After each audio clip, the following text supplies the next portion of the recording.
All right, guys, so there is no better way to wrap up our week of remote learning than with another video. So here is the second problem on the gas laws intro, at least the math part that has been giving people some trouble this week. What we have in front of us is the equation for Charles' law. Jacques Charles is the man who came up with this.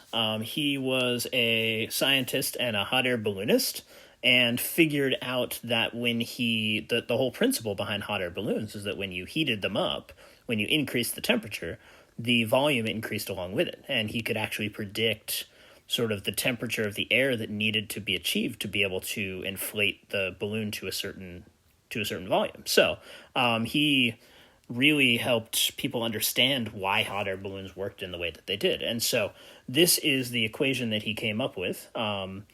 Mathematically, it looks like V1 over T1, so the initial volume and temperature is equal to V2 over T2. So basically what we're saying is that when we divide the volume by the temperature, it's always going to be a constant. It's always going to be the same. So I'll do what I did for the last video on Boyle's Law.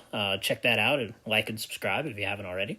And what we're going to do here is we're going to solve for T2. Now, what we have here is a proportion, a set of two ratios, two fractions. And anytime you have a proportion, I find that the best approach, you can solve it by doing some complicated math, but I find that the best approach is to cross multiply because division is a pain in the butt. So we're going to go ahead and do that. So we're going to cross multiply first, which just means that we're going to multiply this times that and that times that. Whoops, I don't know what just happened. That times that. So when we cross multiply, that's literally what we're talking about. So V1 times T2 is equal to V2 times T1. I'm just keeping the volume first for convention's sake. So now that we've got things all on one level, now that we don't have any fractions to deal with, I think it's going to be a little easier to solve this problem. So what we're looking for is to get T2 by itself. So that means that we have to get rid of V1 here and bring it to the other side. You may remember with Boyle's Law, we had an equation that looked pretty similar to this with different variables.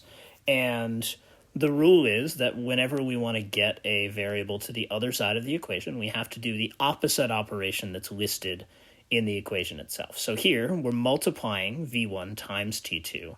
So in order to get it on the other side, we're going to have to divide both sides by that number, or in this case, that variable. So we're going to take both sides and divide by V1.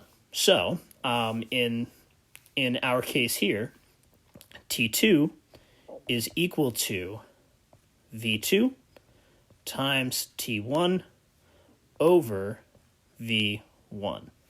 And on the other side of the equation on the left here, we're going to be able to cross out V1 because it appears both on the top and the bottom of the fraction. So just like last time, I want to give you kind of a numerical example to illustrate this. So I'm gonna try to come up with some simple numbers on the fly here. Let's say that V1 is equal to 2 liters, and T1 is equal to, I'm going to say 200 Kelvin. I would use something like 1 or 2, but that's a little small for this example. So then, let's say, so we're solving for T2 here, which means we know V2.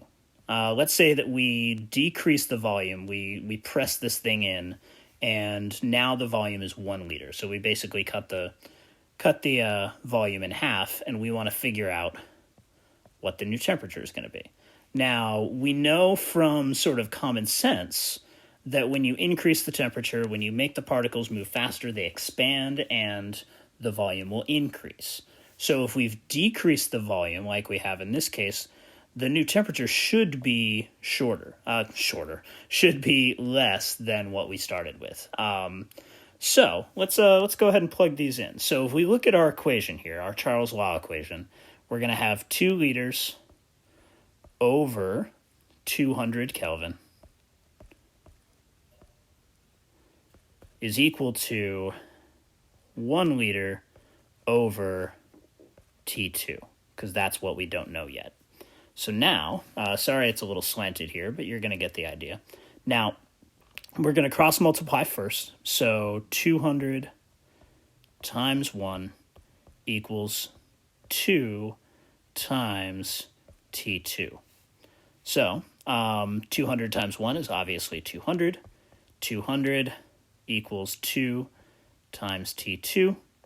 We'll divide both sides by 2 to get T2 by itself, and then T2 is equal to 100 Kelvin, which seems like a lot, but trust me, it's real cold. You don't want to be in a place that has a temperature of 100 Kelvin. That's about 170 degrees below 0 Celsius. So not something you want. But now that spring is coming, we don't have to worry about those temperatures. So hopefully this helped you kind of navigate some of the math that you need to do in these gas law problems, and maybe the practical example will help. So hope you have a good weekend. Bye.